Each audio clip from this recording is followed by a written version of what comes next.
Universidade Católica de Pernambuco, que junto com o professor Manuel, da Universidade de Direitos, da Cátedra de Direitos Humanos Dom Helder Câmara, e com a professora Marisa, da Escola Superior de Direito Dom Helder Câmara, de BH, coordenamos este curso em nome do GT Jurídico, da Articulação Nacional pelos Direitos da Natureza, e estamos muito felizes desta comunidade cada vez mais ganhando vida em prol desses direitos, em prol deste movimento. Queria que todos e todas se desejassem sempre muito bem acolhidos, bem-vindos e bem-vindas aqui, alguns rostos bem conhecidos, outros nem tanto, não é? Ou alguns amigos virtuais deste tempo de pandemia. A gente chega hoje no meio deste percurso que nos propomos fazer. São 9 encontros, este é o 4º, né, mas no contexto mais conceitual e temático, nós estamos realmente chegando no meio dele, porque nós iniciamos justamente fazendo uma reflexão a respeito da perspectiva da ecologia integral, e que quanto a ecologia integral de fato não é apenas um conceito, mas ela nos oferece uma síntese de diversos outros movimentos, pensamentos e vivências que já estavam por aí também, como os próprios saberes dos povos tradicionais, a teoria da complexidade, a ecologia dos saberes, da sociologia das emergências e das ausências, entre outros tantos saberes, mas que ela nos propõe, para muito mais do que um conceito ou uma ideia, uma mudança de paradigma.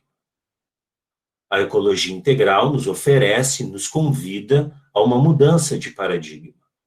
Como eu falei na primeira aula, no nosso primeiro encontro, uma mudança de paradigma que nos direciona para uma perspectiva mais sistêmica, onde tudo está interligado, para uma perspectiva mais contextual, onde tudo está com um pé em alguma cultura, numa cultura da ética, onde a transcendência e a transgeracionalidade são elementos importantes para pensar o espiritual e também para pensar as gerações futuras e o bem comum, com a ética do cuidado.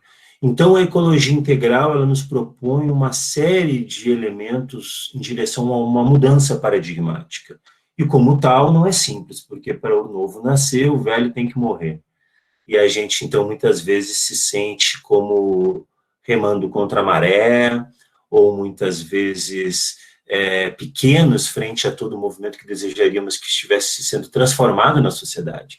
Muitos de nós hoje conversamos e retomamos alguns diálogos que tínhamos no início da pandemia, quando falávamos, tomara que a sociedade e os humanos tomem consciência frente a essa pandemia e saiam dela melhores. Hoje a gente talvez esteja num ponto que possamos fazer uma avaliação olhando para trás, né, se de fato conseguimos ou perdemos a chance. E aí é sempre esse jogo de olhar para o macro e às vezes se frustrar, mas olhar para o micro e às vezes esperançar. Eu já tive Paulo Freire no caminho do seu centenário este ano. Para nós, da província dos Jesuítas do Brasil, é um ano muito simbólico, porque além do centenário de Paulo Freire, nós abrimos o ano inaciano, né, que celebram os 500 anos de conversão de Santo Inácio de Loyola. Então, a gente caminha com esses dois símbolos muito juntos, assim. E a gente, então, fez este percurso até aqui, até hoje, onde a gente começou falando, então, da ecologia integral e dessa mudança paradigmática.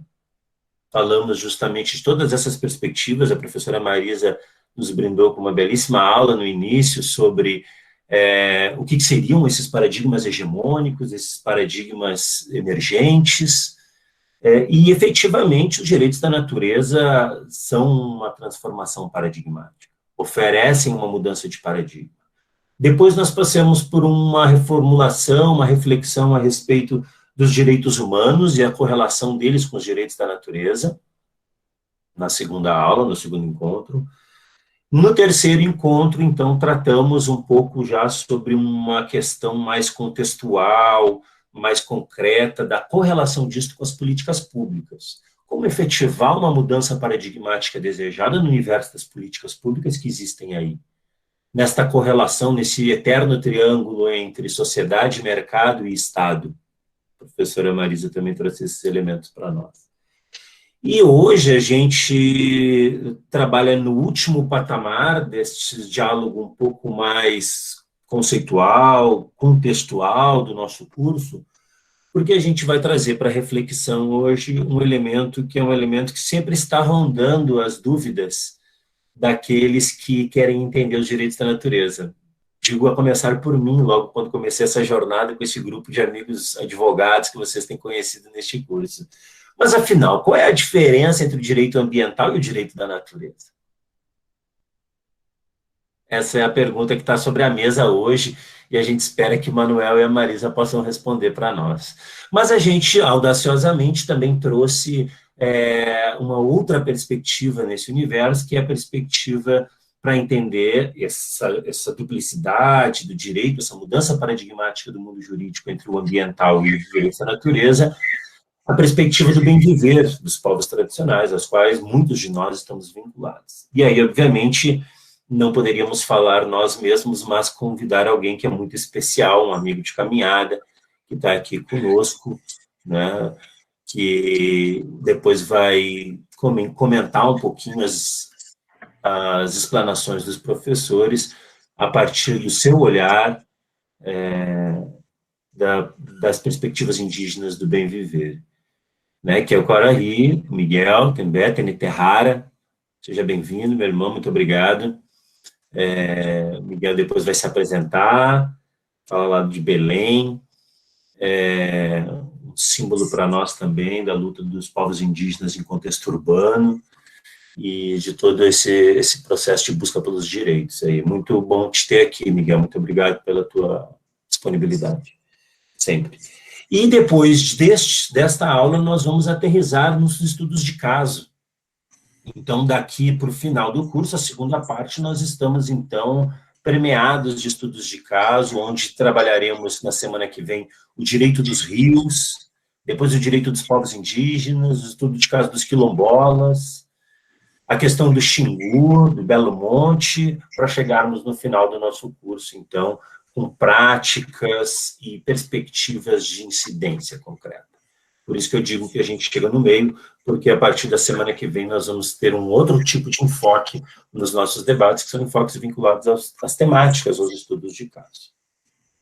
Dito isso, contextualizado este percurso, né, eu volto aqui para a mediação desse espaço, depois de algumas semanas, com outros colegas que vocês conheceram, e está sobre a mesa, então, esse desafio da gente entender hoje essa diferença entre os direitos da natureza e o direito ambiental, o direito patrimonialista. A ideia é que Marisa e Manuel vão fazer uma apresentação para nós, e depois que o Quarahy, Tembé, Teniterrara possa comentar esses elementos a partir da perspectiva do bem viver dos povos tradicionais e originários, e a partir daí também a gente possa ter um tempo, como sempre, para abrir para perguntas, debates, colocações que podem ser escritas aí no chat ou também por inscrições no microfone. Beleza? Ótimo. Então, Miguel, quer dizer, Marisa, Manuel, eu passo a palavra para vocês. Acho que vocês podem projetar. Tem como projetar aí, Manuel? Está com a tua apresentação aí? O Alessandro vai fazer para nós hoje. Vou apresentar.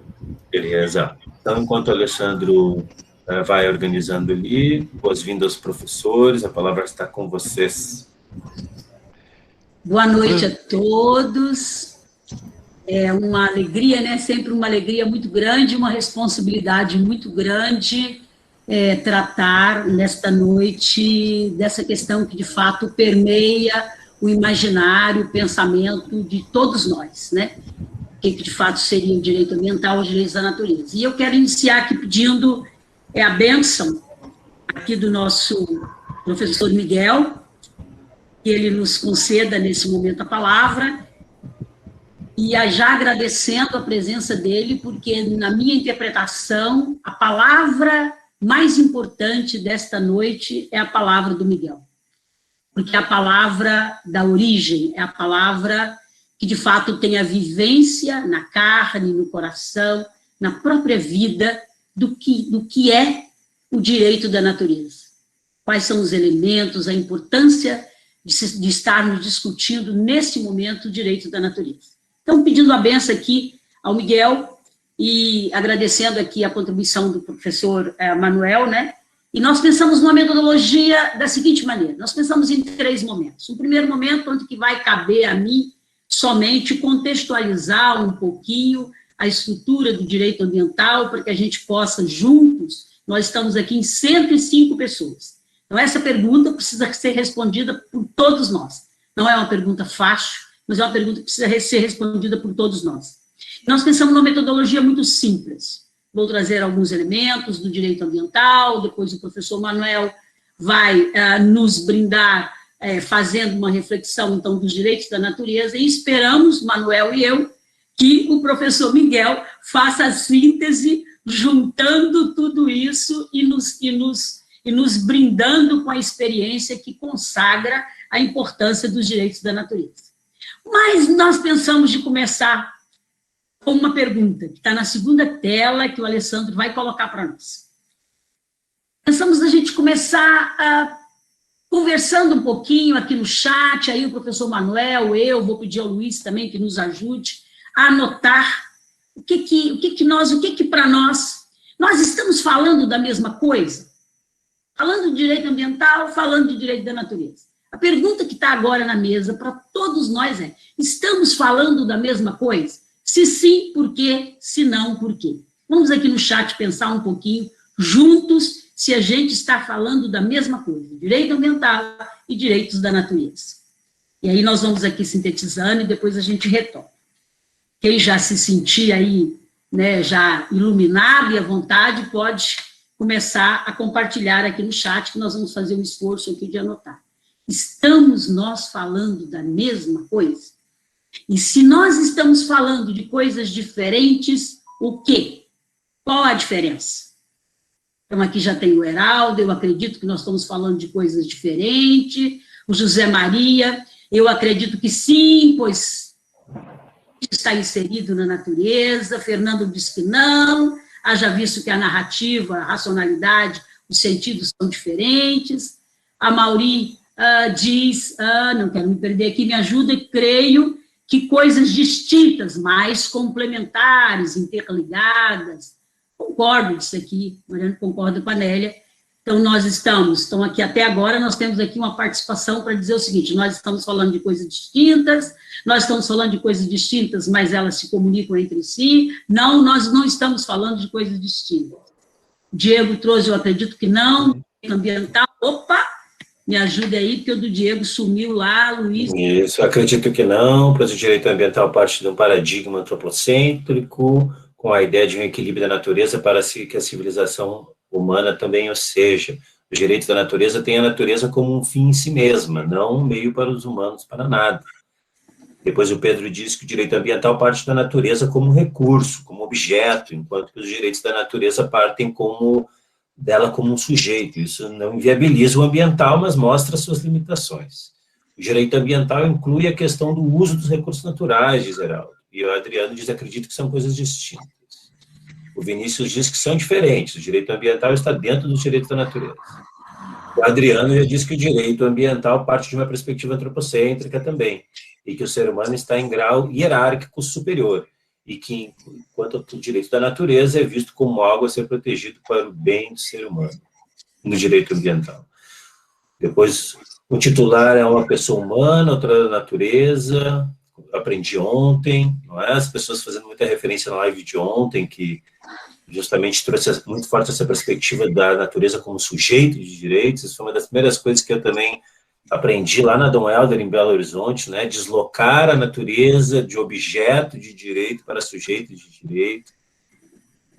Depois a Eva diz, sim, pois a natureza faz parte do ambiente, do viver, do ser humano, talvez algumas distinções, mas muito pequenas. A Rafaela diz, acredito que os direitos da natureza têm um diferencial em relação ao direito ambiental, na forma da abordagem do meio ambiente. Assim vai, o pessoal está participando. Não, acredito que não, acredito que o direito da natureza, o direito ambiental não ultrapassou o entendimento de que o ser humano é parte integrante da natureza. Deve protegê-la. O Alessandro diz que acredita que não. O Otto diz que não é a mesma coisa, o direito ambiental tem como princípio o mercado, o direito da natureza sobre a natureza em si mesmo. O direito da natureza trata da natureza como ente jurídico, diz o Heraldo. Muitas participações aqui. Legal, né? Então, vamos lá. É a mesma coisa, não é a mesma coisa, tem elementos que se aproveitam, tem elementos que não se aproveitam, são coisas distintas. Bom, na hipótese minha e do professor Manuel, não é a mesma coisa. Estamos falando de coisas distintas, mas elas se interligam entre si, mas não é a mesma coisa. E aí eu vou pedir a Alessandro já para colocar trazer a segunda tela.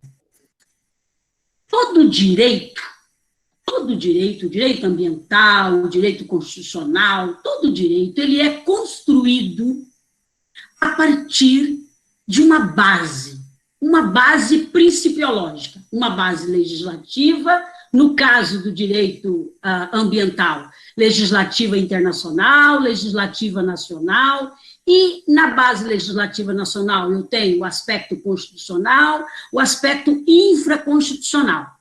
E uma terceira base, uma base doutrinária, científica doutrinária, e, por fim, uma base jurisprudencial. Então, com essa ideia, vou só perpassar um pouquinho o que constitui essas dimensões da base fundante do direito ambiental. Porque todos os direitos perpassam o mesmo caminho. Então, a terceira tela já vai nos trazer um pouquinho do que constitui a principiologia, a base principiológica do direito ambiental. E é muito interessante que eu, para preparar esse encontro, eu fui encontrar uma fonte antiga e uma fonte bem atual que nos trouxesse o conceito de meio ambiente.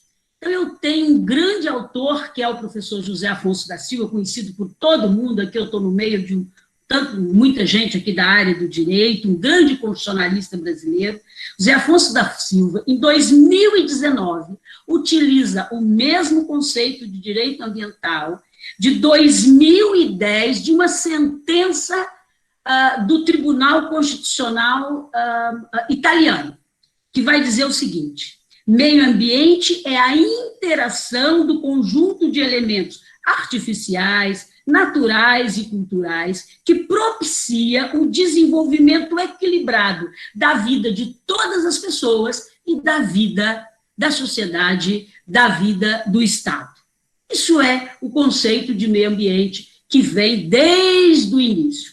E se a gente for pensar, o direito ambiental ele é construído, sob o ponto de vista da estrutura jurídica do direito ambiental, pode passar a tela para mim, no campo internacional, o que traz o direito ambiental, a construção do direito ambiental, a base, sob o ponto de vista do direito internacional, quando trata do direito ambiental, é 1972, é a Declaração de 1972, que vai dizer: o homem é, ao mesmo tempo, obra e construtor do meio ambiente que o cerca, o qual dá sustento material e lhe oferece oportunidade para o desenvolvimento intelectual, moral, social e espiritual. Olha, a própria base da construção do direito ambiental é uma base muito ligada ao modelo de Estado, muito ligado ao desenvolvimento do Estado, muito ligado ao desenvolvimento econômico. A proteção e o melhoramento do meio ambiente humano é uma questão fundamental, que afeta o bem-estar dos povos, o desenvolvimento econômico do mundo inteiro. Olha, o primeiro fundamento jurídico, legislativo, já vai trazer o aspecto do desenvolvimento econômico.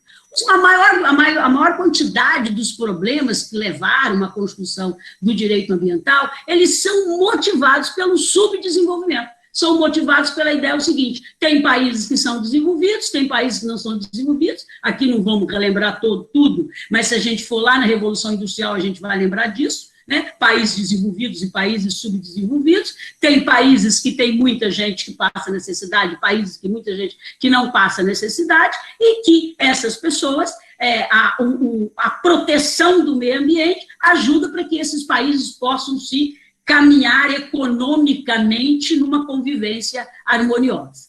Olha, a primeira fonte já nos traz essa ideia. A segunda fonte, vem a tela seguinte. A segunda fonte do direito ambiental, está na tela seguinte, é a ECO 92. A ECO 92, que nós conhecemos, muitos de nós, inclusive na época, participamos, ou à distância, ou de forma presencial, que é a Declaração do Meio Ambiente do Rio. Olha o que vai dizer. Os seres humanos estão no centro das preocupações com o desenvolvimento sustentável. Tem direito a uma vida saudável e produtiva em harmonia com a natureza. Aqui eu posso concordar com a fala de muitos de vocês. Tem uma interligação. Mesmo sendo uma construção legislativa que tem como fonte principal o desenvolvimento econômico, o princípio 1 da Rio 92 já vai nos dizer: tem direito a uma vida saudável e produtiva em harmonia com a natureza. Mas aqui eu tenho a preocupação com o desenvolvimento. Não vou aqui entrar no debate em torno do desenvolvimento sustentável, tratado pela ECO 92, que acho que não é o objetivo aqui. O objetivo é pensar o seguinte: eu tenho tanto o 72 quanto a ECO 92, que vai trabalhar na construção de um direito em torno do desenvolvimento econômico. O cerne é o desenvolvimento econômico. Podemos passar à tela seguinte. O cerne é o que marca é o desenvolvimento econômico. Do ponto de vista nacional, e aqui é bom a gente olhar um pouquinho para trás, que, na verdade, todo o debate em torno do meio ambiente vai surgir lá na década de 60, mais fortemente na década de 70, e os primeiros princípios básicos que vão nortear o direito ambiental é exatamente em 1981, antes da Constituição de 88. Antes da Constituição de 88. Com o quê? Com a criação da Política Nacional do Meio Ambiente. Essa é uma lei muito interessante. Ela cria a Política Nacional do Meio Ambiente e cria os princípios básicos que devem nortear a construção do direito ambiental.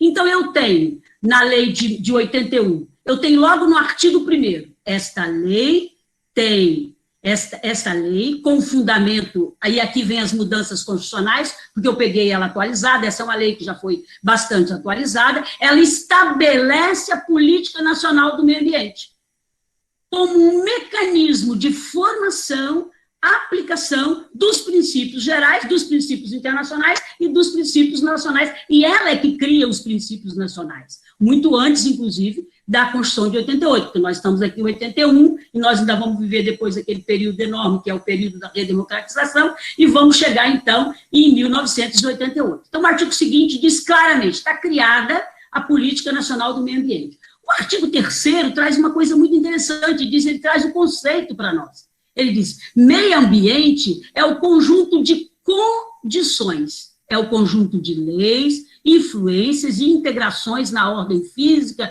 química, biológica, que permite, obriga e rege a vida de todas as formas de vida. Olha, então eu tenho um fundamento legislativo olhando para o contexto internacional, 81 o Brasil olha e cria uma legislação infraconstitucional específica para dizer aqui estão os fundamentos primeiros do direito ambiental, pode passar a minha tela, aqui estão os fundamentos primeiros do direito ambiental, e eu chego onde depois disso? Eu chego em 1988.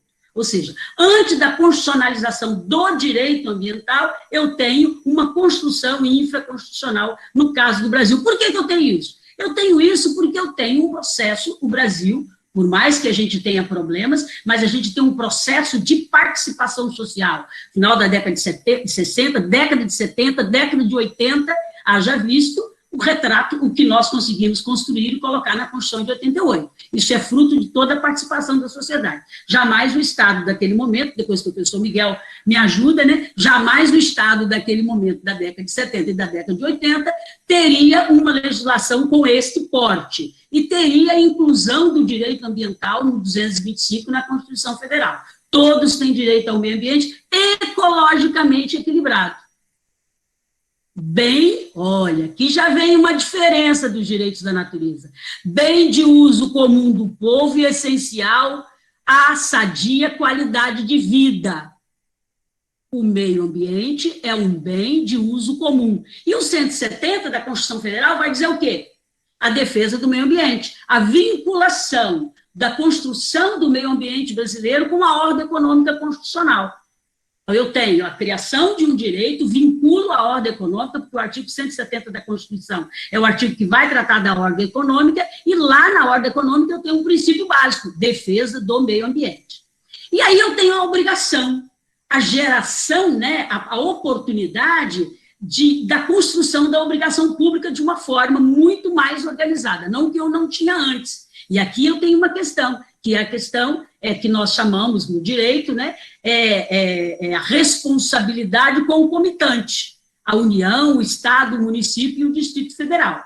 São responsabilidades, em alguns aspectos distintas, mas em outros aspectos elas são concomitantes. Mas eu não posso ler a responsabilidade pública, que está no artigo 24 da Constituição, sem ler o artigo 30 da Constituição. Aliás, essa foi uma pergunta de uma das alunas, se não me falha a memória, Priscila, se não me falha a memória, o nome dela, se o município poderia criar, se a lei orgânica municipal teria poder para regular um rio, um determinado rio da região que ela mora. O que está no 30, no artigo 30? O artigo 30 diz que a condição mais importante é o quê? Interesse local.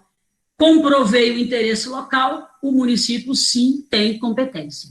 Mas não retira a competência da União, nem retira a competência do Estado, e assim sucessivamente. Ok, tem gente aqui dizendo, depois no final eu comento. Pode passar a tela para mim.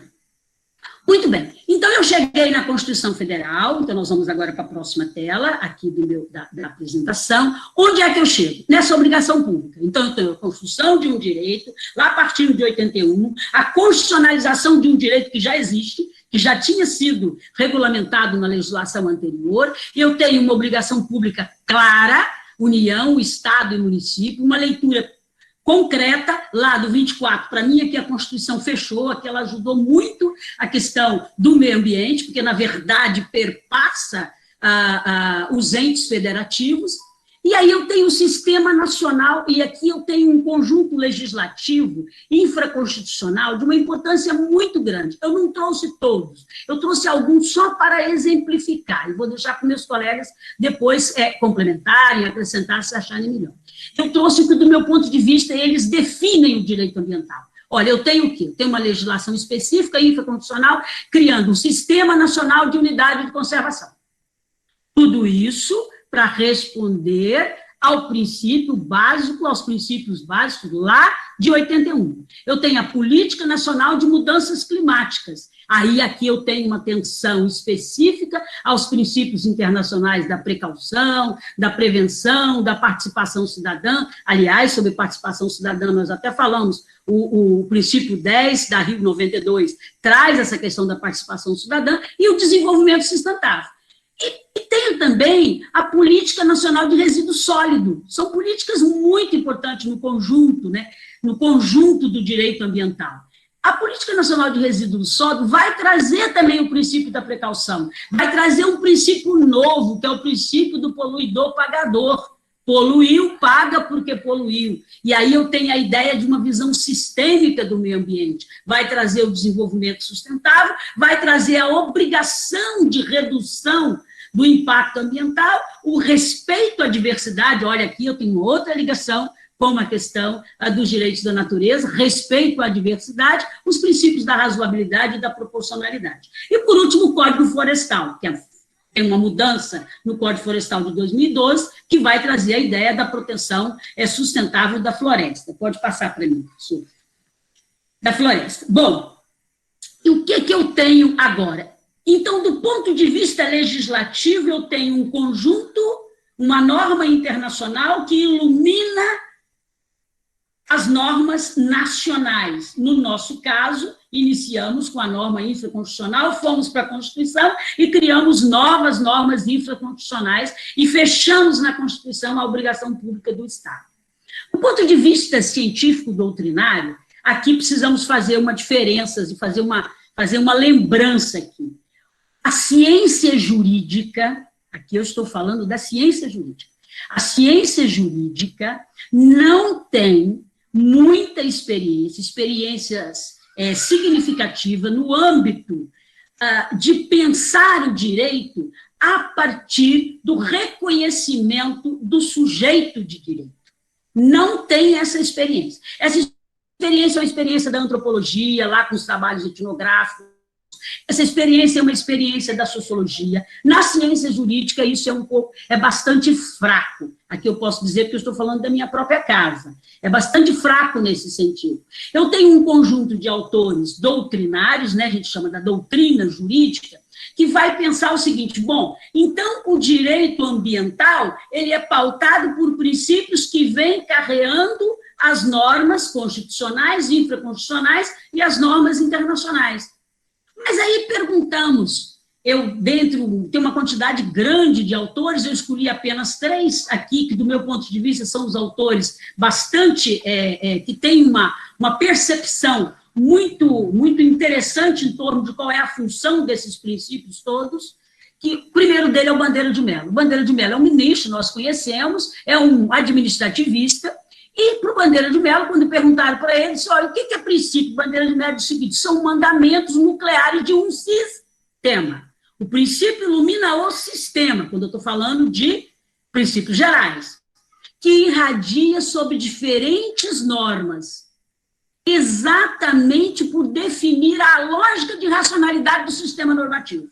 A lógica de racionalidade do sistema normativo brasileiro é a lógica eurocêntrica, é a lógica ocidental.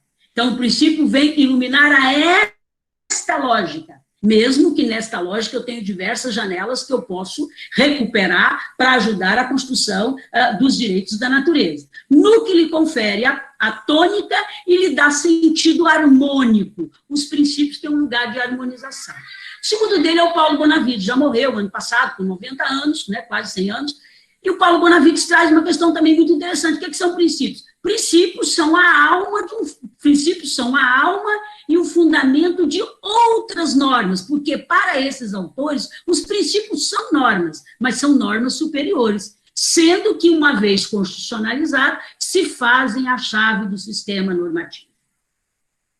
Constrói a chave do sistema normativo. E, por último, um europeu, que é o Canottieri, um grande constitucionalista da Universidade de Coimbra, ele vai dizer: princípios possuem um grau superior, grau de abstração, os princípios gerais, enquanto as regras, um grau inferior. Então, em síntese, para todos esses autores, princípio é norma. Sim, princípio é norma. Só que são normas iluminadoras, normas num patamar superior às normas específicas. Bom, pode passar. Então, do ponto de vista científico doutrinário, eu tenho essa iluminação para o que seja princípio. Não tenho. Então, toda a produção científica em torno do direito ambiental, quase toda ela, eu conheço muitas delas, perpassa esta lógica, perpassa essa ideia de que o direito ambiental ele está no lugar de proteção, como disse aqui muito claramente,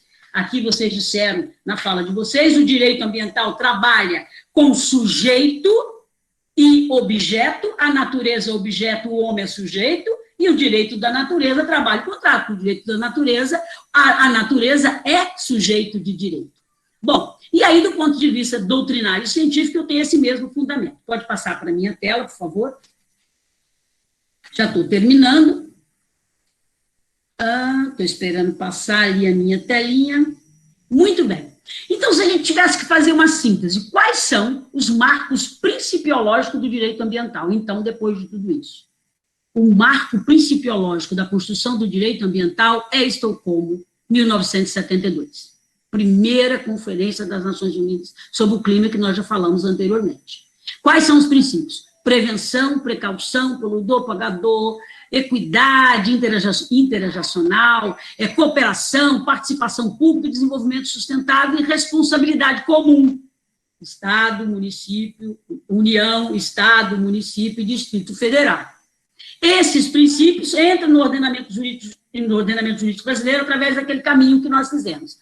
O segundo marco importante, que é o marco nacional, é o que nós já falamos, é a Lei de 81. O artigo 2º da Lei de 81 vai trazer os princípios. Olha lá, equilíbrio ecológico, fiscalização, proteção do ecossistema, isso são princípios específicos. Controle do zoneamento, incentivo ao estudo e à pesquisa.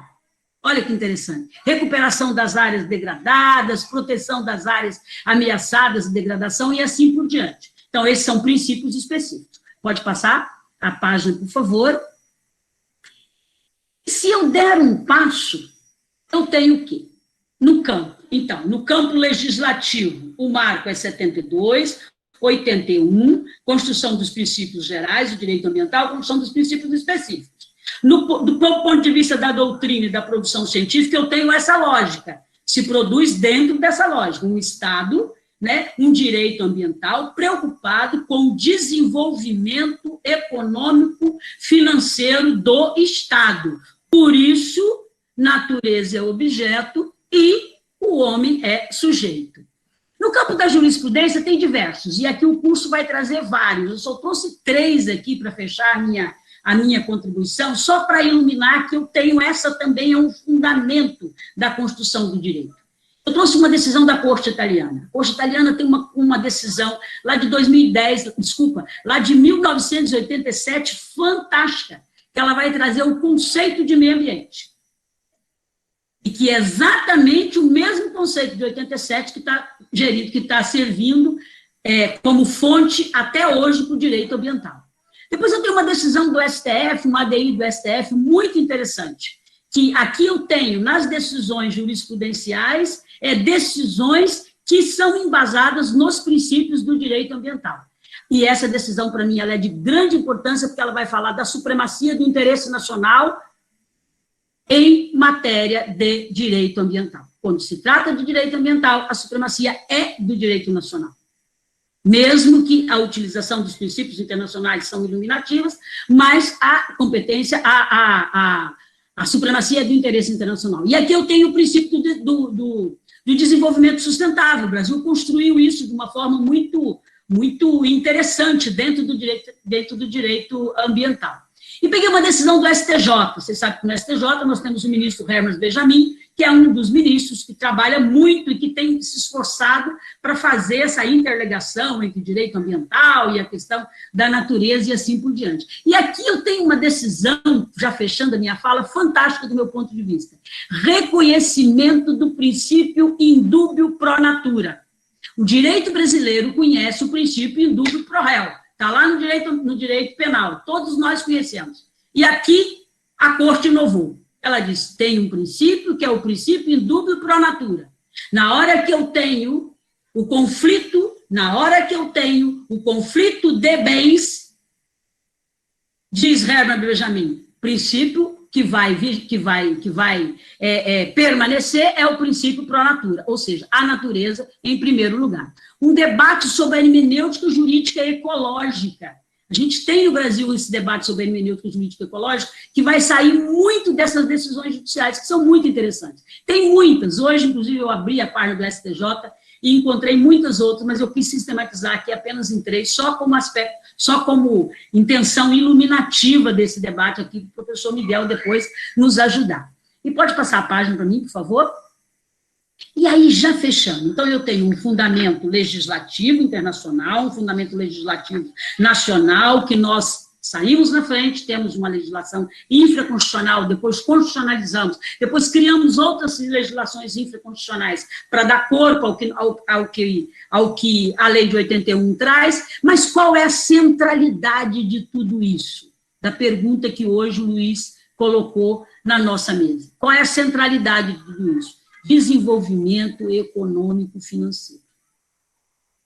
E aí eu trago 5 conclusões do meu ponto de vista lendo o direito ambiental.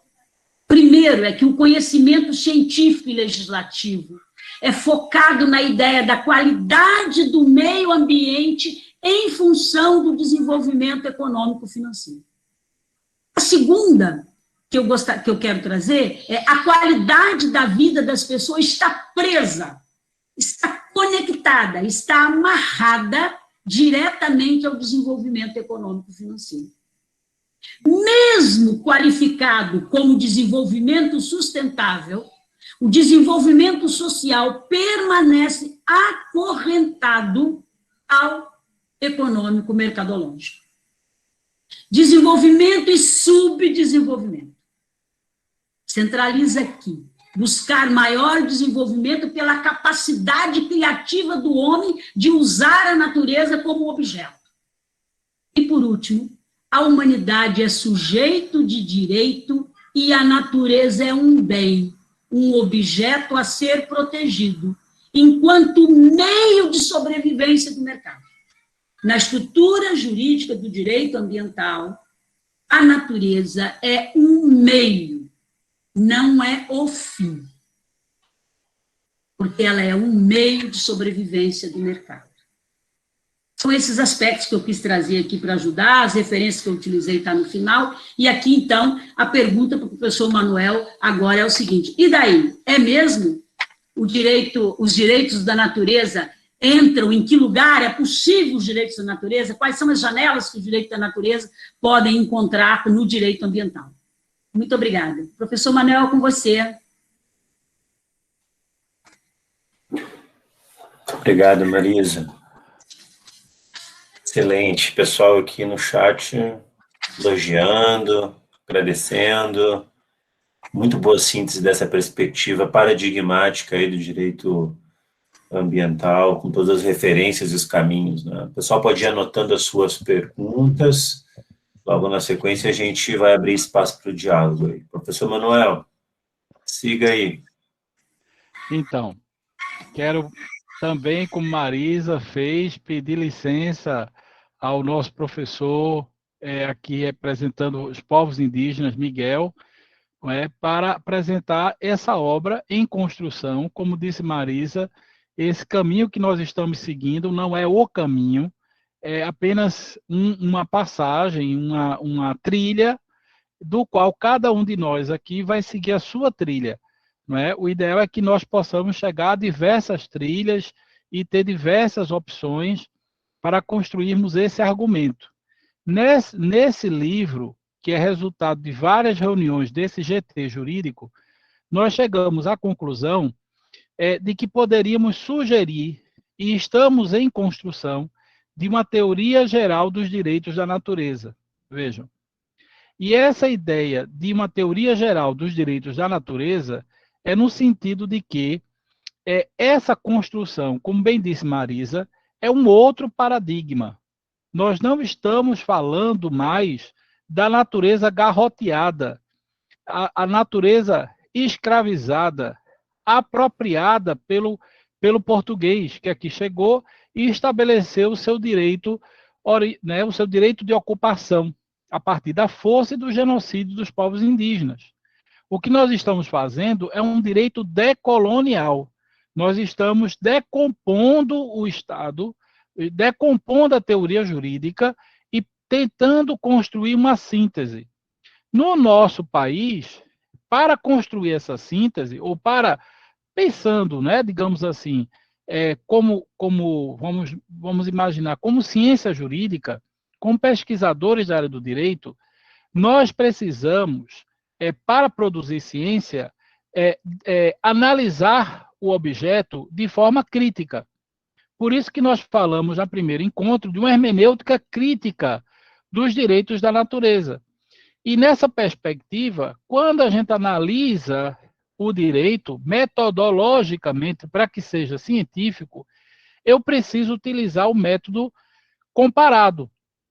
E na medida em que eu vou utilizar o método comparado, eu vou buscar referências no mundo, como o direito internacional, como outros países estão trabalhando a questão dos direitos da natureza. Então, eu vou, ao final dessa apresentação, mostrar uma página da ONU, mas que nós citamos nesse livro, em que nessa página da ONU, Harmonia com a Natureza, existe todo o rol de decisões em vários países que já reconhecem a natureza como sujeito de direito. Então, observem que nós não estamos falando de um direito que foi produto de uma imaginação minha, ou de Marisa, ou de Luiz, ou das pessoas que compõem o GT. Na verdade, nós estamos nos debruçando como cientistas, como pesquisadores, como ativistas, como defensores de direitos humanos, para ampliar essa luta. Mas, como bem disse Marisa, essa luta ela não é nossa, ela é dos povos originários. Aliás, esses direitos que nós chamamos de direitos da natureza são os direitos dos povos originários e já são reconhecidos pela nossa Constituição, como nós falamos na aula passada do artigo 231. Ou seja, lá está dizendo que a Constituição reconhece, assim como o artigo 68 da DCT, acerca dos povos quilombolas, já se reconhece a ancestralidade, não é? Já se reconhece a perspectiva desses povos, sejam quilombolas e indígenas, numa perspectiva de um direito diferenciado. Não é a propriedade privada, não é a perspectiva do capitalismo que se coloca nesse novo paradigma. O que é colocado, inclusive, nesse novo paradigma é uma ruptura com esse mecanismo de produção do que Marx chamava de fetichismo da mercadoria. Não é? Vocês sabem que para Marx tudo é preço. Nessa teoria do fetichismo, você coloca preço sobre tudo. E é claro que a natureza passou a ser, para o europeu, no mercantilismo e depois no desenvolvimentismo, a natureza foi a leilão, né? Se colocou valores, se esvaziou a dignidade da natureza. E esse esvaziamento da dignidade tornou, vejam só, a natureza em réis, em coisa. Agora lembre-se que réis e coisa também eram os escravos, não é? Então aquilo que a gente chama atenção em todas as aulas, o que fez 300 anos de escravidão serem considerados legítimos? O que faz durante 300 anos as pessoas acharem que os negros não tinham alma e que podiam ser escravizados? A força do Império Português. Vejam, o que nós estamos propondo é a força de uma nova ética, é a força de uma nova hermenêutica, é a força de um absolutismo, um movimento de abolição dos mecanismos que sequestraram a dignidade da natureza e colocaram na perspectiva do homem, não é? É por isso o antropocentrismo, por isso o eurocentrismo, por isso a ideia, não é, de uma perspectiva decolonial, porque nós estamos rompendo uma cultura jurídica que nos foi imposta, mas que foi nos apresentada como sendo legítima. Mas ela não é legítima, na verdade, ela é uma imposição. Ela é ilegítima na medida em que nós observarmos que a natureza é o nosso lugar comum, como diria o Papa, é a casa comum.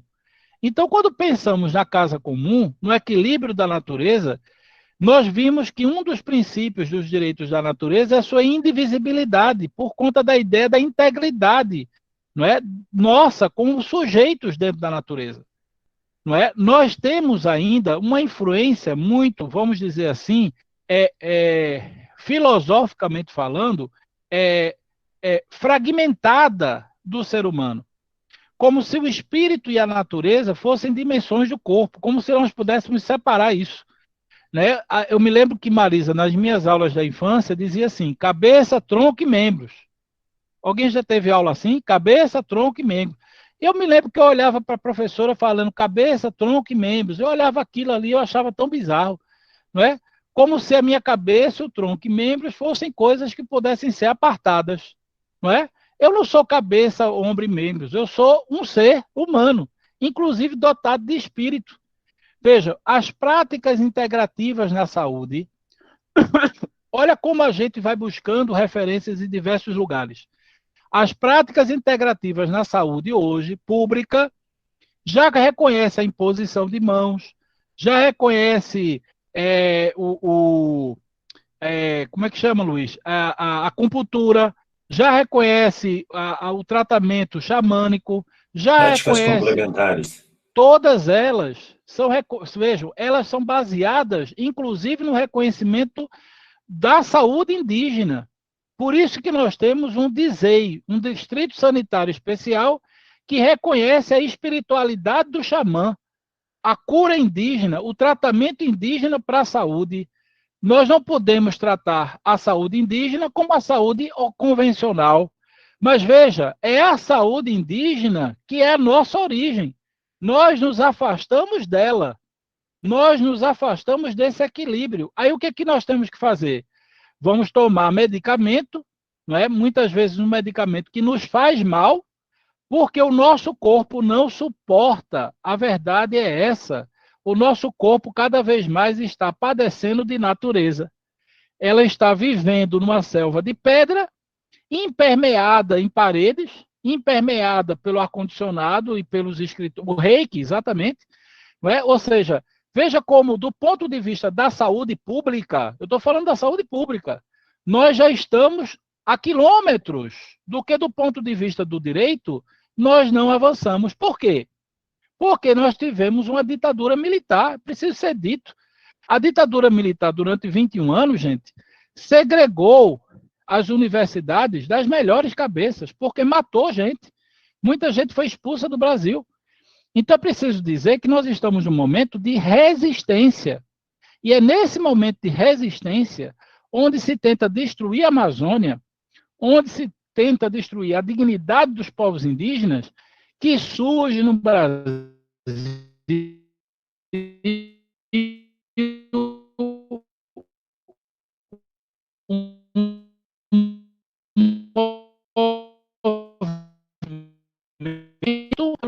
da natureza. Então, nós somos aqui, de fato, parceiros. Perdão. Tá dando uma travadinha aí na tua internet um pouquinho. É o que eu estava me mexendo, vou parar. Estava me empolgando. Então, vejam, nós somos defensores de direitos humanos, que entendemos que os direitos humanos se integram em uma perspectiva epistemológica, por isso, inclusive, que no nosso planejamento de estudos nós chamamos de novas epistemologias, e essas novas epistemologias vão compreender essa integridade entre natureza, espírito e ser humano. Nós somos um todo, não somos apartados. Isso já falava Dom Helder Câmara, não é? Com quem, e aqui eu não posso deixar, né, de lembrar a figura de Dom Helder, se nos seus registros, dialogando com a natureza, dialogando com as plantas, dialogando com os seres vivos, não é? Ou seja, esse diálogo, ele vem pelos povos originários. Então, como Marisa disse, que é muito interessante, nós estamos falando de um paradigma a partir do reconhecimento, vejam só, do reconhecimento de uma dignidade muito mais ampla, que é a natureza. E ela é mais ampla porque ela é anterior à nossa própria existência. E ela não pode ser mitigada pela nossa existência. Por quê? Porque nós somos provisórios. A bem da verdade, nós nos colocamos no lugar de quem domina a natureza, mas, na verdade, a natureza é que é senhora desse contexto. Por isso que nós temos o conceito de Pachamama, não é? Veja a pandemia. Quando a gente pensa na pandemia, nós precisamos imaginar que ela é resultado do desequilíbrio ambiental. E outras pandemias poderão surgir se não mudarmos a chave da nossa relação com a natureza. E é desse momento, e é nessa conjuntura, que os direitos da natureza surgem para construir uma nova possibilidade de, vamos dizer assim, de construção do direito. Aí você pode me perguntar o seguinte, professor, como é que nós vamos empiricamente desenvolver o poder de ação? Vejam, se pegarmos a experiência que a gente vai estudar, não agora, mas ao longo do curso, não é? Por exemplo, dos maores, não é? Na Nova Zelândia, se a gente aprender a Constituição do Equador, eles estabelecem os chamados guardiões da natureza. E esses guardiões da natureza, eles são os sujeitos que representam como se fossem procuradores. como se fossem aqueles que recebessem, por serem povos originários, recebessem uma espécie de procuração para exercerem a proteção da natureza. Olha, eu vou dar um exemplo do meu estado de Pernambuco, porque nós somos, né, como pernambucanos, muito ciosos de nosso estado. Mas, por exemplo, nós temos uma comunidade, que aqui Ângelo conhece muito bem, Otto mais ainda, que é a população Xucuru. São povos indígenas aqui do estado, e um deles é o povo Xucuru. E quando aconteceu o assassinato do cacique Chicão, e aqui eu faço referência, não é, ao nosso grande guerreiro Chicão, que foi executado em defesa dos povos indígenas, em defesa da sua dignidade, grande, vamos dizer assim, grande artífice desse grande projeto político que é o povo Xucuru, porque o povo Xucuru é muito mais, digamos assim, do que pensarmos numa comunidade indígena. É um projeto, não é, que se estabelece a partir de outros povos e que se enraizou, graças a Deus, no nosso país. Mas o que eu quero dizer é que essa organização política Xucuru, que teve como grande líder o cacique Chicão, ele foi executado. E ao ser executado, houve toda uma mudança necessária, um tempo necessário na comunidade para que se elegesse o sucessor. E como é que a comunidade indígena entende a sucessão do sucessor? A partir dos brilhos de luz, a partir de Mãe Tamaim, a partir da natureza. É o xamã que faz todo um ritual e, a partir desse ritual, se elege o sucessor do cacique Chicão, que foi hoje o cacique Marcos, que nesse processo de criminalização foi levado para a Corte Interamericana, e nós tivemos o primeiro caso, não é, que denunciou o Brasil pela falta de política de demarcação e de reintegração e de desintrusão do território indígena. Eu só quero mostrar a vocês que outros métodos eleitorais vão ter que ser criados, na medida em que passemos a reconhecer a natureza como sujeito de direito. Porque, dentro dessa perspectiva, o direito eleitoral vai ter que mudar.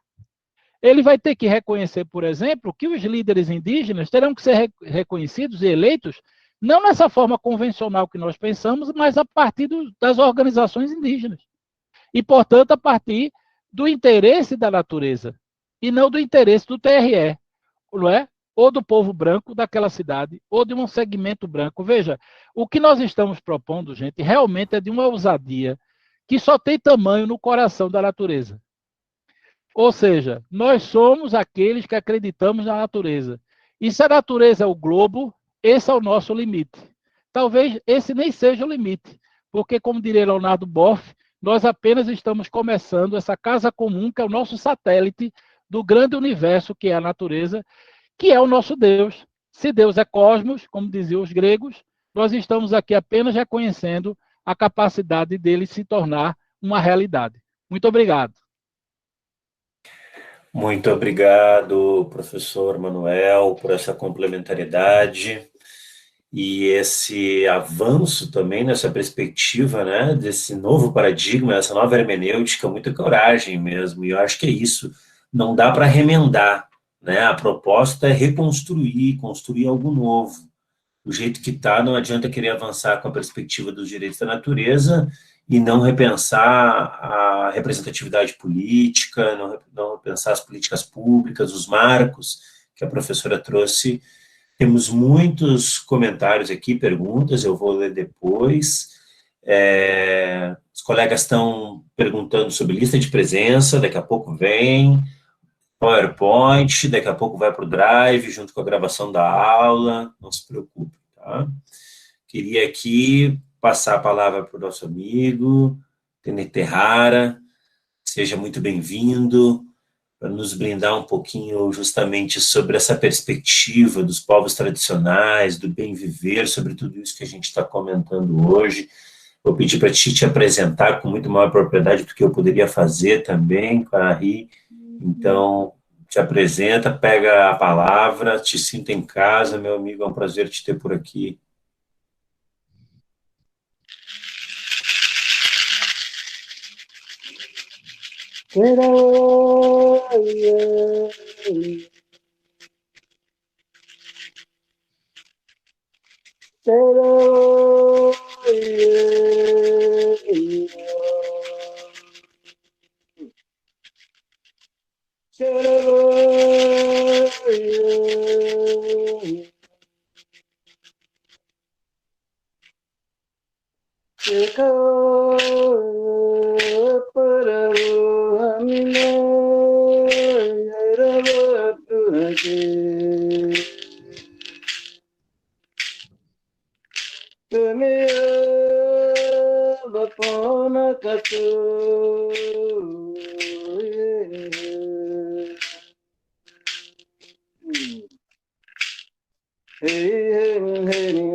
Primeiro, saudações para todas, para todos.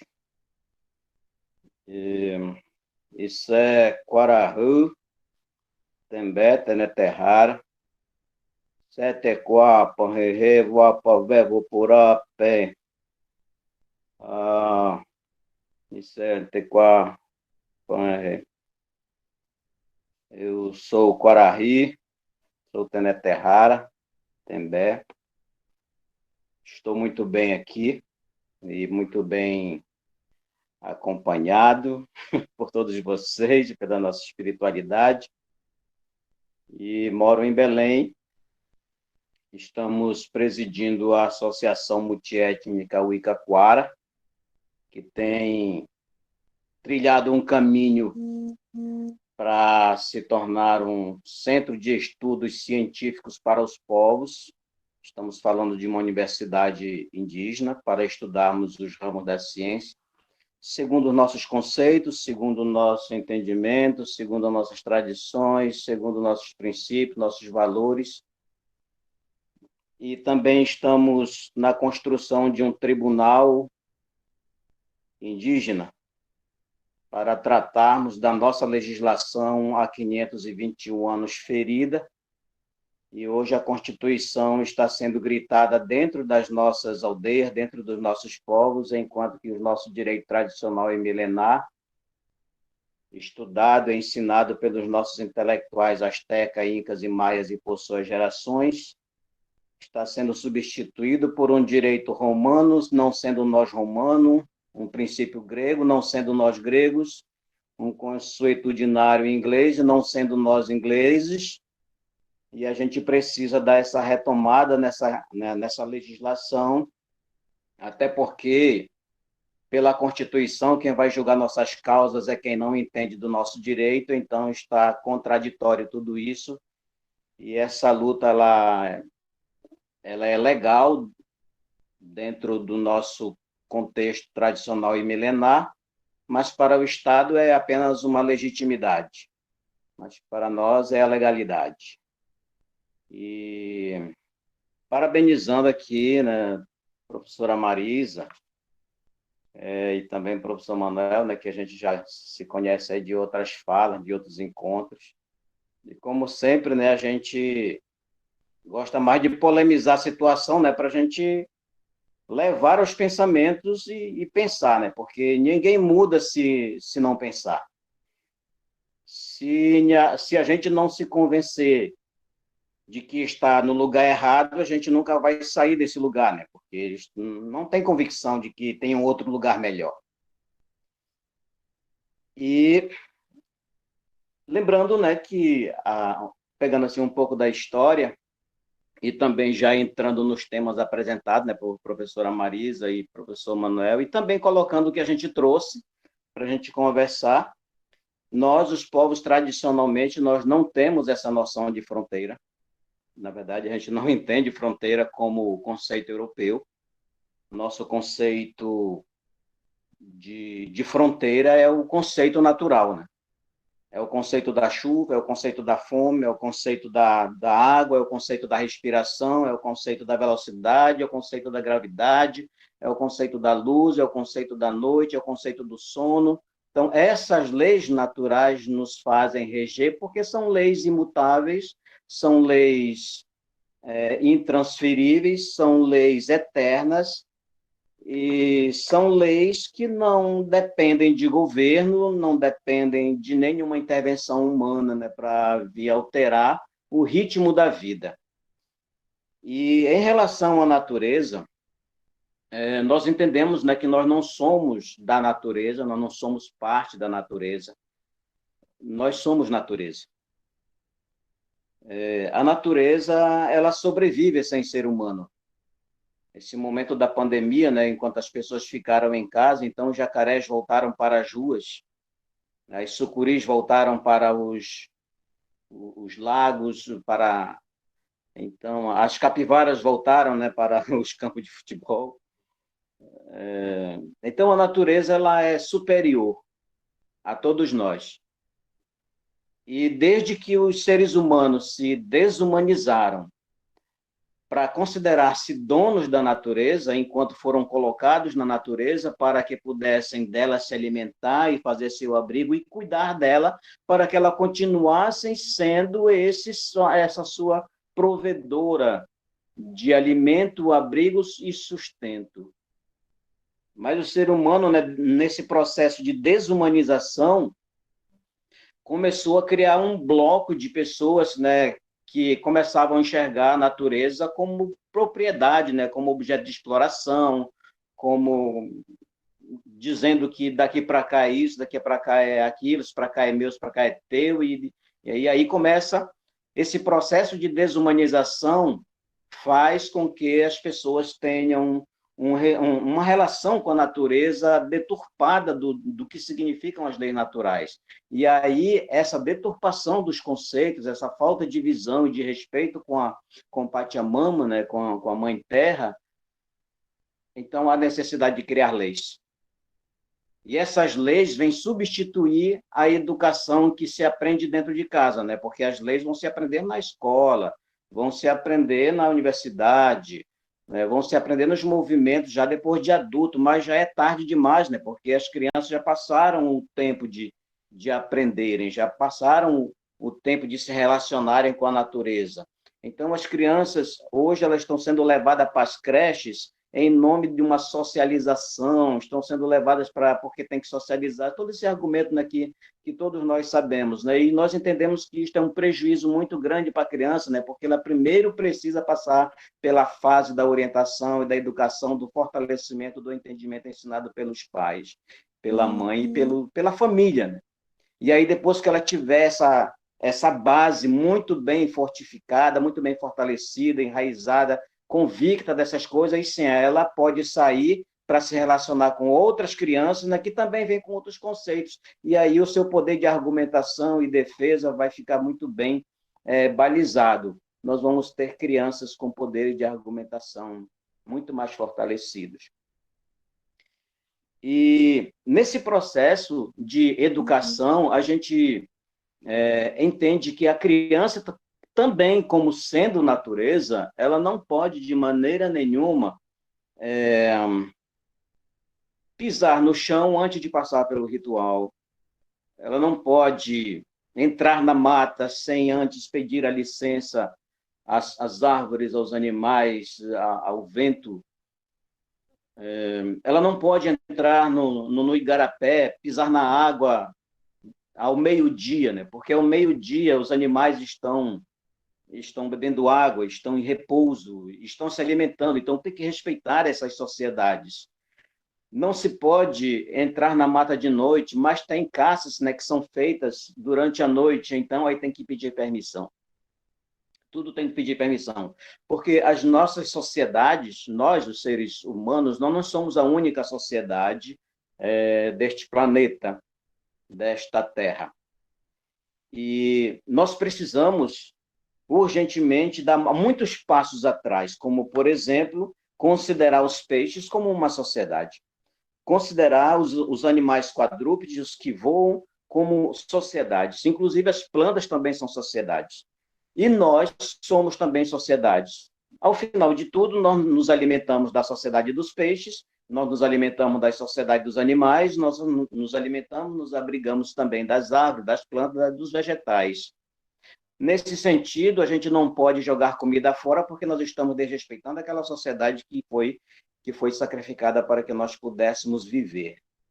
Então, esse conceito de bem viver não é só uma filosofia, é uma questão de prática mesmo, e por isso não pode jogar comida fora, não pode danificar a natureza, porque o bem viver para nós não significa o nosso conforto, nossa casa. O nosso bem viver significa também o bem viver dessas outras sociedades, porque se elas adoecerem, nós também seremos atingidos por ela, e isso não é sábio. Por isso, a questão, aí eu já entro aqui na questão do ambiente, né? Nós nunca encaramos este conceito. Na verdade, né, as sociedades têm suas autonomias, né, para pensar seus modos de vida, né? Para nós, o meio ambiente não existe, né, porque o Sol está aos seus milhares de anos-luz. E ele influencia no crescimento da planta que vão nos alimentar. A Lua está distante a todos os seus milhões de quilômetros, mas mesmo assim ela influencia no crescimento do nosso cabelo, no nascer da criança, influencia na maré. E aquele navio que estava encalhado lá no canal de Suez, graças à Lua, tirou o navio dali. E sendo a natureza senhora de tudo, nós não podemos ser dono daquela que nos alimenta, não podemos ser dono daquela que nos sustenta. Então foi muito estranho para nós quando chegaram os europeus com o conceito de dono das coisas, porque decidiram isso lá em Tordesilhas. Só que eles não poderiam chegar aqui dizendo que eram donos, né? Porque eles eram só 2.000 pessoas. E nós éramos aqui 5 milhões, 8 milhões, 10 milhões, e existem pessoas dizendo por aí que éramos muito mais. Mas eles não seguraram viver essa nossa filosofia por muito tempo, mas em 1530, apenas 30 anos depois, eles já não aguentando mais a situação, já faz, olha, nós já sabemos caçar, já sabemos aqui o território, já conhecemos o clima, já estamos vivendo aqui, já temos condições de fazer as nossas cidades, deixa esses índios para lá, embora construir, bora viver o nosso contexto. Aí criaram São Vicente e as outras cidades foram sendo criadas, né? Para viver o contexto deles dessa forma, começou uma forma de separação. Para hoje nós estarmos com um princípio de direito, um princípio de filosofia de vida ferido, né? Porque até que eles viessem demonstrar que realmente tinham interesse de Tordesilhas aqui e não eram realmente aqueles companheiros, aqueles que iam pescar, aqueles que nos ajudavam a construir a oca, que participavam dos rituais, que participavam das pinturas e que estavam ali interessados, que protegiam a gente, que ajudavam a vigiar a aldeia contra os animais e que ajudavam a caçar e trazer alimento. Não, eles não eram exatamente isso. Isso era uma capa que estava sendo escondida, que eles não conseguiram segurar por muito tempo. E hoje, muitos dos nossos parentes... meu parente, me controla o tempo aí, por favor. O tempo é seu, parente, o tempo é seu. Hoje, nós estamos com um problema muito sério, porque as aldeias estão se europeizando dentro da própria aldeia. Com a entrada dos professores, né, que vão para a aldeia ensinar a ciência a excluir os parentes. Porque as universidades não ensinam os parentes para atuarem dentro da aldeia. Até porque a gente percebe, né, que os professores que não são que não nasceram na nossa cultura, né, que não fazem parte daquele contexto de formação da sociedade, ele sai daqui da cidade, ele vai para a cidade, ele vai para a aldeia, e aí ele tem dificuldades, né, para ensinar, né, porque os parentes têm forma diferente de aprender, e a pedagogia da cidade não combina com a nossa pedagogia, e tem que aprender a nossa pedagogia. Como é que a gente aprende? E o que é que a gente aprende? Quantos de nós estudamos muitas coisas na universidade que hoje, na vida profissional, por todos os anos, né, que estamos vivendo, a gente nunca usou determinada regra, determinada fórmula, determinado conceito, a gente nunca usou, então isso não é necessário aprender, é necessário para quem vai exercer aquela função. Por exemplo, quem gosta de português não precisa se aprofundar na matemática. Aquele que vai fazer a prova de matemática vai ser reprovado em redação. Então, é muito contraditório essas coisas, sabe? Então, preocupados com isso, nós precisamos urgentemente criar a nossa universidade, para nós fazermos uma outra grade curricular, para nós pensarmos uma outra forma de aprender. para nós vivermos uma outra forma de crescer, de construir uma sociedade. E esse construir a sociedade significa a ausência de favelas. Porque como é uma sociedade que busca o desenvolvimento, o crescimento, mas em cima de exploração, em cima de salário mínimo, que na verdade é um restinho, é um princípio lá da escravidão, porque o que a legislação diz que temos direito ao transporte, alimentação, moradia, o salário mínimo não segura. E onde é que está o direito para defender isso? Cadê a melhor Constituição do mundo que não consegue garantir o alimento para as pessoas no momento de pandemia em que o agronegócio está explodindo de produção de alimentos e a sociedade está passando fome? Onde é que está a vida do direito? E a gente não consegue, sabe, entender essas coisas, né? Porque a gente não consegue também definir, né? Até porque não é esse também o nosso caminho, né? A gente não entende dessa forma. E é muito difícil entender mesmo, né? Como essas coisas conseguem caminhar assim. Mas qual é o caminho para tudo isso, então? Porque hoje nós estamos nos levantando, sim. Hoje nós já temos parentes pensando aí, né?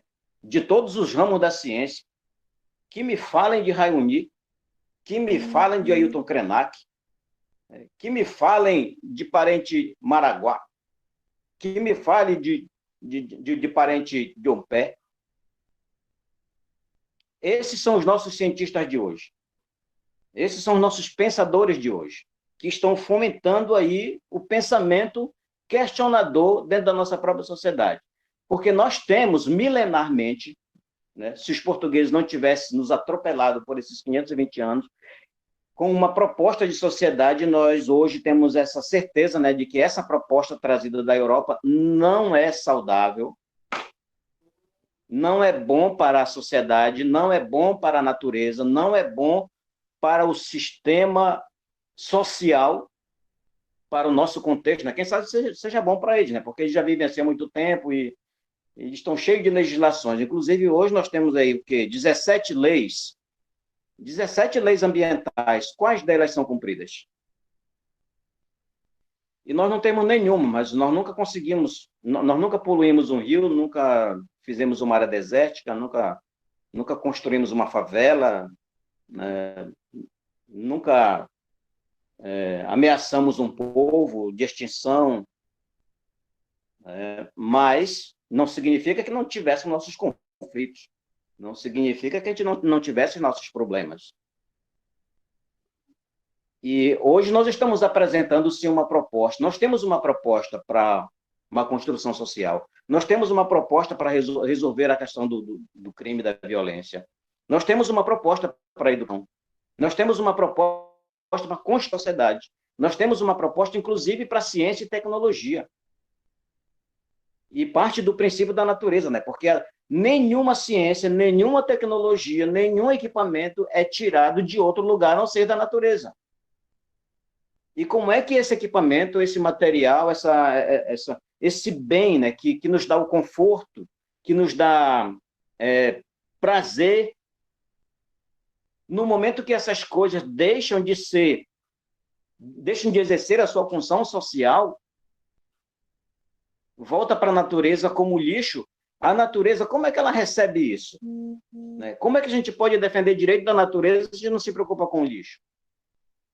Como é que a gente pode fazer isso aí, né? Então, inclusive, estava falando essa questão das igrejas, né, que é um outro ponto, mas eu queria colocar aqui, porque os missionários, né, chegam na aldeia dizendo que sabem das coisas. Mas se sabem das coisas, porque primeiro não resolvem os seus problemas, que nós temos mais problemas onde eles nasceram do que nós lá na aldeia. Então, são eles que têm que ser evangelizados. Então, é o contrário isso aí, sabe? Mas aí tudo é um debate, né? Tudo é amadurecimento, é enxergar as coisas. Se lá nos escritos sagrados está escrito, né, que nós somos colocados para lavrar e guardar a terra, quem é que está guardando mais, nós ou a sociedade da cidade? Então, há de se comparar essas coisas. E terminando aqui, né, já finalzinho desta situação, desta nosso bom encontro, poluir o ambiente é um crime coletivo. É um crime coletivo. Inclusive, se o presidente do Brasil fosse um parente nosso, ele nem seria eleito, porque começou a discutir contra a natureza, começou a discursar contra a natureza. Não nos representa mais. Já nem deveria ser eleito. Mas, mesmo assim, a Sociedade dos Direitos, com 17 leis ambientais, consegue manter um presidente aí na situação que está, né? E chamando, né, agora a todos e todas para pensar um pouquinho sobre essa questão da ancestralidade. Né? Todos nós temos nossos ancestrais, né? Nossos velhos, que já tombaram, né? que já se foram e deixaram aí seus conselhos para nós, sua sabedoria. E eles são as nossas referências bibliográficas, né? Diria assim, né? Para contrapor, né? aos outros que fundamentam o conhecimento da cidade. Né? Que nós, os povos, nós temos agora um prejuízo muito grande, né? Inclusive, essa é uma das funções da Wicaquara, encontrar os parentes, né, que vivem em contexto urbano. Seus filhos, seus netos, bisnetos, tataranetos, encontrar. Porque nós precisamos provar que nós não somos minoria nesse país. Em 500 anos, 2.000 pessoas se tornaram maioria diante de 10 milhões de pessoas. Em 500 anos. Como é que é isso? Qual é o processo? Qual é o conceito? E nós precisamos, urgentemente, conhecer a nossa história. E essa história ela está guardada, né, na cabeça dos nossos velhos. Os parentes que já têm uma certa confiança de contar essa história, eles já conseguem falar. Mas muitos ainda não conseguem falar a sua história. E outros já se perderam, inclusive, na história. Só tem uma vaga lembrança. Meu bisavô, minha bisavó. Me falaram que meu bisavô. Essa é a informação que nós temos. Mas aqueles que vieram da Europa sabem onde está a sua parte da família que ficou lá na Europa. Eles sabem. Inclusive, quando tem umas férias, aí eles vão embora para lá, né, para visitar. Mas nós que somos daqui, por que esquecemos nossos antepassados? Teve um projeto para isso, né?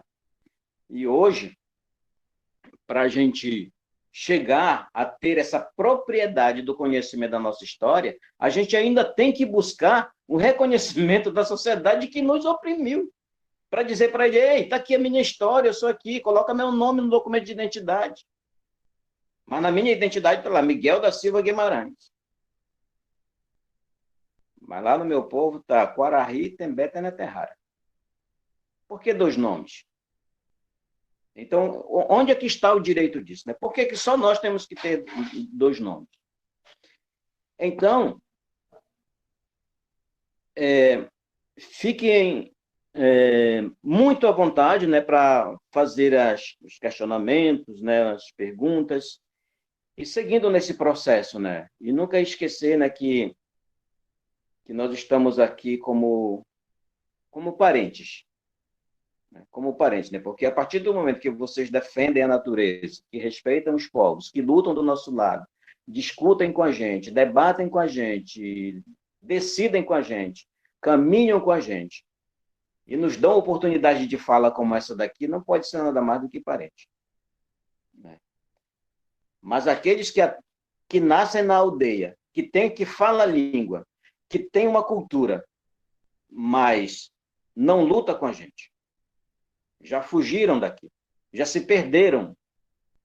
Então, já não respeita mais a natureza, já fugiram dos princípios. Ainda que nasceram lá na aldeia, já não são mais parentes. Então, precisa voltar, né? Precisa voltar. Gratidão. Gratidão, Corari. Gratidão. Caminhando contigo há tantos anos, não me canso de te escutar. Maravilha, bravo, bravo. Obrigado por seguir sendo nosso professor nesse caminho aí do regresso, da religação aí. Várias vezes me emocionei com a tua fala, com a tua verdade, com o teu depoimento, com o teu testemunho, e de verdade que sou muito grato por tu poder caminhar conosco, dando o teu tempo e a tua energia aí para abrir a nossa cabeça e os nossos olhares cada vez mais ao longo desses anos todos, né? Muito obrigado. Eu acho que uma das coisas que a gente tem percebido muito é uma reflexão que a gente tem que fazer. Nós, desde o observatório, aqui o Manuel, a Marisa, tá aí o Padre Paulo, outros que estão implicados nisso, nós temos tentado levar esse debate para muitos espaços, né? Como este aqui. Este é o espaço, talvez, no universo jurídico. Igual a esse, a gente tem um espaço dentro do ambiente educacional, onde a gente faz parte de um movimento chamado Movimento Revolução Laudato Si Brasil, aonde a gente articula um grupo de 20 gestores de escolas de referência no Brasil, geralmente escolas ligadas a algumas congregações, como jesuítas, laçalistas, carmelitas, maristas, e a gente tem levado esses povos, esses debates lá para dentro também. E lá apareceu essa semana uma coisa muito parecida com o que o Corari trouxe para nós hoje. Não adianta, e o Manuel dizer isso também, né? Não adianta a gente querer mudar fora, mudar as estruturas, se a gente não começar realmente, de maneira muito sincera e honesta, pensar como cada um de nós se relaciona com a natureza. Senão não vai dar certo. Eu tenho aprendido isso, assim, né? Se eu não, realmente, eu comigo mesmo, de maneira sincera e franca, ver qual é, onde é que eu erro, onde é que eu não consigo melhorar, onde é que eu consigo, onde é que eu preciso. Isso não é nada de individualismo, né? Porque a gente tem total noção de que a saída é coletiva. Mas a gente tem que fazer esse autoexame, assim. Então, a gente falava disso essa semana no universo educativo com esses diretores e gestores das escolas, né? Não adianta a gente querer botar uma plantinha lá na sala da direção, esverdear a escola, se a gente continua se relacionando com um olhar patrimonialista e mercadológico do direito ambiental com a natureza, né? E aí o Miguel traz um nome que a gente não está acostumado a usar, né? O Corari, desculpa, a gente traz um nome para os outros seres que a gente não está acostumado a entender, que são outras sociedades, né? Não é a natureza de forma abstrata, são outras sociedades que estão aí. E isso nos dá uma relação de complexidade muito grande, porque a nossa sociedade é muito complexa. Quando a gente entende os outros enquanto sociedade dentro da sua complexidade, isso dá um chamado da perspectiva de um cuidado, de uma atenção maior a alguns detalhes, não é? Que passam desapercebidos quando a gente, como ele disse, entra sem pedir licença, corta sem pedir licença, desmata sem pedir licença, e assim por diante, né?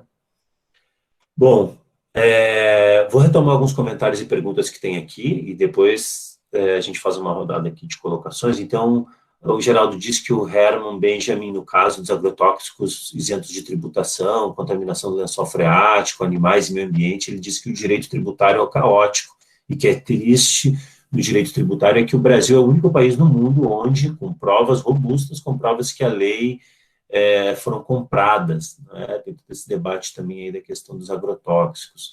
Depois o pessoal dizendo que gostou muito, eu coloquei aí os links da Uiquaquara, que é essa associação que a gente está ajudando aí o Corari a trabalhar lá em Belém. Convido vocês todos a acessarem o link.